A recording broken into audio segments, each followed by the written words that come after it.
Have you ever walked out to your garden in the middle of summer, looked at your plants, and felt like no matter what you do, the bugs always win? Every summer, millions of home gardeners go through the same cycle. They plant with hope, the bugs show up, they spray, and 2 weeks later, the pests are back. The Amish communities of Lancaster County, Pennsylvania have been growing food for over 3 centuries without a single bottle of synthetic pesticide. So what is actually going on in those gardens? Today we are going to walk through exactly how that system works. The soil comes first. To understand where this all begins, you have to go underground. The first thing Amish gardeners have always understood is that pest control does not start on the leaves. It starts in the soil. We see a bug eating a plant, so we treat the plant. But the Amish approach works from a completely different premise. If your soil is healthy, your plants will be strong enough to handle moderate pest pressure without collapsing. Research has confirmed that certain composts can suppress soil-borne pathogens and improve overall plant health by enriching the microbial communities in the root zone.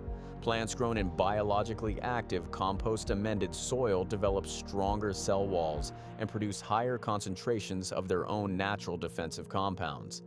They are, quite literally, harder for insects to damage. The Amish have been doing this by instinct for generations. Every spring, before anything goes into the ground, aged compost is worked into the top several inches of the soil. In traditional Amish households, this means composted horse and cow manure that has been breaking down all winter, combined with plant matter from the previous season. The result is a dense, living soil ecosystem that feeds plants from the roots up. Now, moving above the soil, the next principle is no crop should ever grow alone. Most modern home gardens are planted in single crop rows. Tomatoes in one row, beans in another, squash way off to the side. It looks tidy. It makes harvest easier. But to a pest, a long unbroken row of one plant is an open buffet with a clear path straight in. Most garden pests locate their host plants by smell. Aphids, cabbage moths, cucumber beetles, and tomato hornworms all navigate by following the chemical signals their target plants release into the air. Now here is what the Amish figured out. If you surround those plants with strong-smelling companions, you can interrupt that navigation entirely. Entomologists now have a name for this as olfactory confusion. The practice is called companion planting, and in traditional Amish gardens, it is a precise art rather than a casual afterthought. Basil is planted close to tomatoes, roughly 8 to 10 inches from the base of each plant, because it actively repels aphids, whiteflies, and tomato hornworms. Dill and cilantro are tucked between rows of cabbage and broccoli, where they confuse cabbage moths and the imported cabbage worm. And here's where it gets especially interesting. When the dill and cilantro are allowed to flower, they attract parasitic wasps and hoverflies, both of which are aggressive predators of the same caterpillars and aphids you are trying to control. So the companion plant is doing 2 jobs at once, repelling one group of pests while recruiting their natural enemies. Along the borders of Amish gardens, you will almost always find French marigolds. Not the large African varieties, but the smaller French ones. This distinction matters. Research published in peer-reviewed agricultural journals has confirmed that French marigold roots release a compound called alpha-terphenol into the surrounding soil. This compound is toxic to root knot nematodes, one of the most damaging soil-dwelling pests a vegetable garden can face.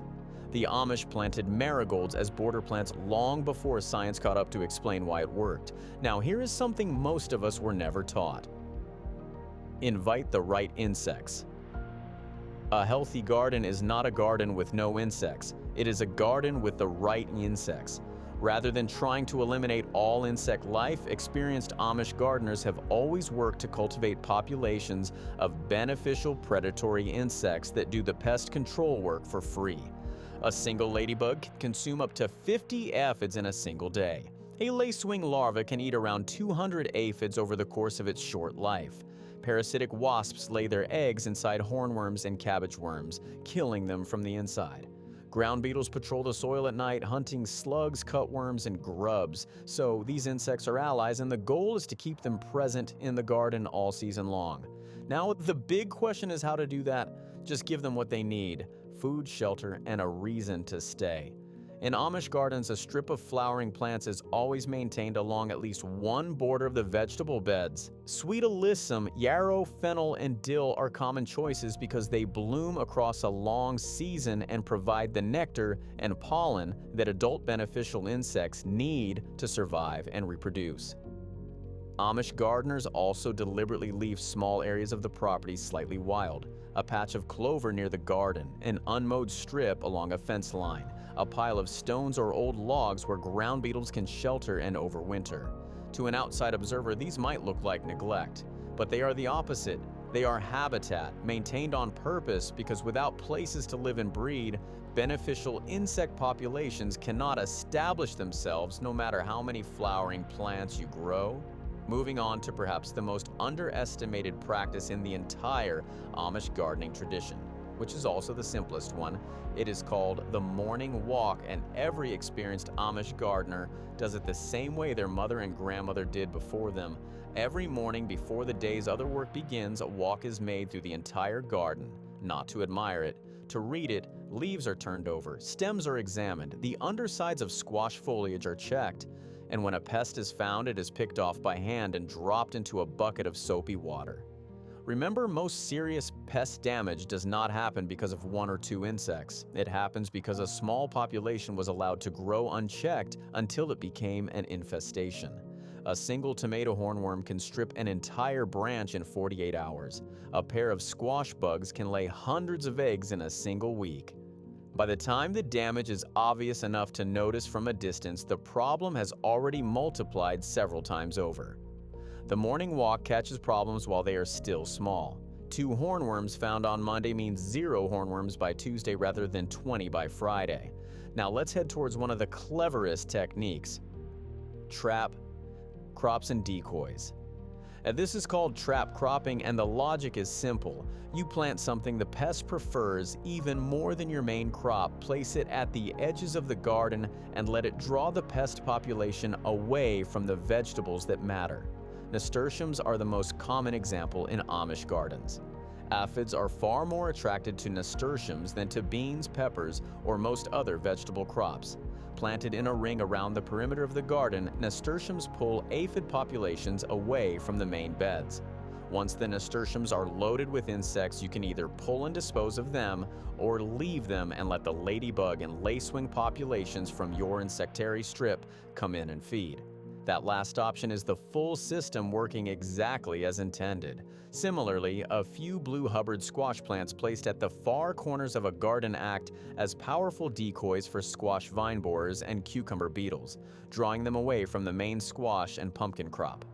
The blue Hubbard is not being grown to harvest. It is being grown as a sacrifice, a deliberate distraction that protects everything else. Radishes work the same way for flea beetles, which are particularly destructive on young eggplant and brassica seedlings. A row of radishes planted as a border will collect flea beetles, while your main crops remain largely untouched. Now, there are moments when direct intervention is needed, and when this happens, traditional Amish households rely on a spray made entirely from kitchen ingredients. The recipe is consistent across communities and has been passed down through generations. 4 to 5 cloves of garlic, 2 hot peppers, and 1 quart of warm water steeped together for at least 12 hours. Strain it through cheesecloth into a spray bottle, add 1 teaspoon of plain liquid dish soap, and it will be ready to use. The soap helps the mixture adhere to leaf surfaces and disrupts the protective waxy coating on soft-bodied insects like aphids. The garlic and hot pepper create a chemical deterrent that makes the plant inhospitable.